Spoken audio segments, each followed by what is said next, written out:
Hello बच्चों, let's read the question.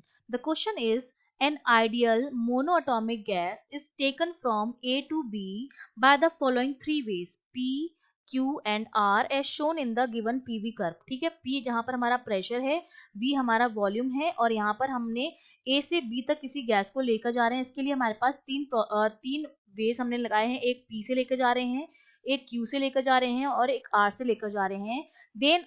Then amongst which of these ways the internal energy would be same. तो कौन से दो path में इंटरनल एनर्जी हमारी सेम रहेगी हमें बताना है. तो देखिए, इस क्वेश्चन को सॉल्व करने के लिए जो की कॉन्सेप्ट हमें पता होना चाहिए. हम जानते हैं कि जब हम थर्मोडायनेमिक्स की बात करते हैं तो थर्मोडायनेमिक्स में दो तरह के फंक्शन होते हैं.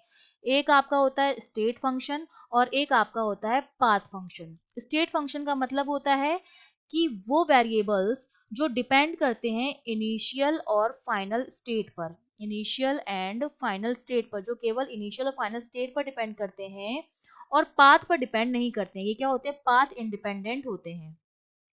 ठीक है. और दूसरे आपके पास क्या होते हैं? पाथ फंक्शन या पाथ वेरिएबल्स होते हैं. वो हमारे क्या होते हैं? जो डिपेंड करते हैं पाथ फॉलोड. ठीक है, जिस पाथ से हम जाते हैं उस पर डिपेंड करते हैं, वो हमारे होते हैं पाथ फंक्शंस. अगर अब मैं इनके एग्जांपल की बात करूं तो स्टेट फंक्शन हमारी जो इंटरनल एनर्जी होती है वो हमारी क्या होती है? पाथ फंक्शन होती है. मतलब ये हमारी केवल इनिशियल और फाइनल स्टेट पर डिपेंड करती है, पाथ पर डिपेंड नहीं करती है. हम किसी भी पाथ से लेकर जाएं उस पर डिपेंड नहीं करेगी, केवल इनिशियल और फाइनल स्टेट पर डिपेंड करेगी हमारी इंटरनल एनर्जी. तो देखिए, ए से हम बी तक लेके जा रहे हैं तो ए मेरा क्या हो गया? इनिशियल स्टेट हो गया. और बी मेरा क्या हो गया? बी तक लेके जा रहे हैं, ये मेरा फाइनल स्टेट हो गया. ठीक है.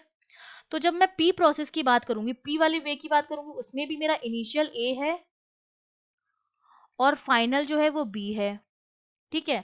क्यू वाले वे की बात करूंगी तो क्यू में भी इनिशियल तो ए ही है और फाइनल जो है मेरा वो क्या है? बी है.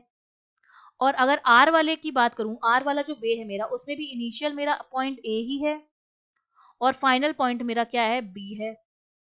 तो तीनों ही वेज में मेरे इनिशियल और फाइनल स्टेट सेम है और पाथ पर डिपेंड करती नहीं है हमारी इंटरनल एनर्जी. तो किसी भी पाथ से हम लेकर जाएं, अगर मेरी इनिशियल और फाइनल स्टेट सेम है तीनों पाथ के लिए, तो मेरी इंटरनल एनर्जी जो आएगी वो तीनों के लिए क्या आएगी? सेम आएगी, क्योंकि तीनों के लिए ही इनिशियल पॉइंट मेरा ए है और फाइनल पॉइंट मेरा बी है. और हमारी इंटरनल एनर्जी केवल और केवल इनिशियल और फाइनल पॉइंट्स पर ही डिपेंड करती है, पाथ पर डिपेंड नहीं करती है. तो तीनों के लिए हमारी इंटरनल एनर्जी क्या आएगी? सेम आएगी. तो हमारा जो डी ऑप्शन है जिसमें क्या रखा है कि for all the ways internal energy is same, ये हमारा करेक्ट हो जाएगा. I hope you understood well. All the best.